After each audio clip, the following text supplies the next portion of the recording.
ஒரு மரத்தின் கிளையில் ஒரே கொத்தில் காய்த்த கனிகளில் ஒன்று பழுத்திருக்கும், மற்றவைகள் சில மணி நேரங்களோ அல்லது சில நாட்களோ கழித்துதான் பழுப்பதற்கு நேரம் எடுத்துக்கொள்கிறது. இதிலிருந்து இயற்கை நமக்கு கற்றுத்தரும் பாடம் என்னவென்றால், ஐடென்டிக்கல் ட்வின்ஸ் எனப்படும் ஒரு தாய் வயிற்றில் ஒரே கருமுட்டையில் உருவான இரட்டையர்கள் நிறம், குணம், நடை, உடை, பாவனை என எல்லாவற்றிலும் ஒற்றிருக்கக்கூடியவர்களிடம் கூட திறமைகளும் சாதிக்கும் பண்புகளும் சில வேளைகளில் வேறுபடலாம். நம் கையில் உள்ள விரல்கள் கூட ஒன்றை போல ஒன்று இருப்பதில்லையே.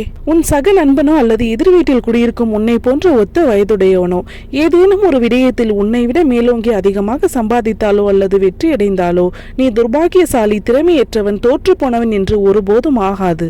மாறாக உனக்கான நேரம் இன்னும் வரவில்லை என்றுதான் பொருள்.